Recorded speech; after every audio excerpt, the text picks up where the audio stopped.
As many of you know, Torq's nightmare ad has been making the rounds online. Some people call it iconic, others say disturbing. But when you really watch closely, frame by frame, it reveals something far stranger than anyone expected. At just a second into the commercial, when the kid bolts up from his nightmare, look behind him. Right there, blurred but unmistakable, that's the sock goblin. Welcome to Torq Theory.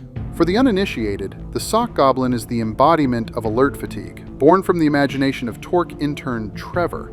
But wait, who is Trevor? Did he really work at PetSmart? Did he really own a falcon named Robert Girdle? We'll come back to that. Listen to the kid describe his nightmare. I was a Tier 1 security analyst. The false positives just never stopped. I got alert fatigue.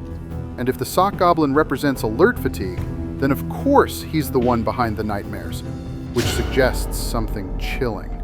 The goblin is not just a mascot, he's a spirit, a demonic presence. Look around the room. The walls are covered in Torq memorabilia, posters, toys, even a goblin figure. Why would this kid surround himself with merchandise of the very demon tormenting him? Unless his entire world is a construct. Freeze frame. Look at the dad's tie, that pattern.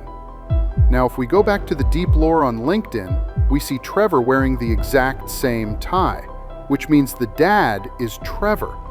And this isn't just an ad. It's Trevor's idealized self-image, a successful father and ad man. But why insert himself this way? Is this his dream or his nightmare? This is where it gets wild.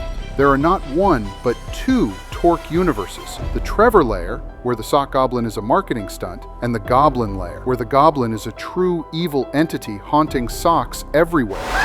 And in this ad, those layers collapse into each other.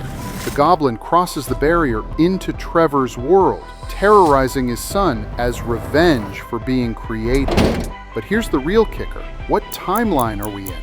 Is the kid Trevor's son, or is he Trevor himself? Trevor mentions his grandpappy very specifically, but has never mentioned his father. What happened to Trevor's dad?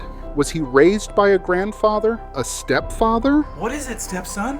Why is he projecting himself as a stepfather and not a father? And what about the lead-up trailer to the commercial? Who is this big arm guy? Tell me that's not the same kid. Side by side, it's uncanny. Is Trevor dreaming all of this? Play the nightmare ad backwards. Now play it forwards and backwards at the same time. Listen carefully. Subtle whispers and sinister undertones. Could this all be one massive psyop? Is Torq hinting at something deeper? And here's where Torq is smart. They distance themselves from the chaos. Trevor is just a vehicle to tell the Torq story. The goblin symbolizes the chaos of alert fatigue, and Torq's hyperautomation wipes out 90% of false positives. When alert fatigue vanishes, so does the goblin, for now. So what are we left with? A kid surrounded by goblin merch, a father who may or may not be Trevor, two collapsing timelines, and a goblin slipping between fiction and reality. Did Trevor invent Torq? Is this all a dream? Or is it Torq revealing the true depth of their world building? Maybe the answer will only come next time on Torq Theory.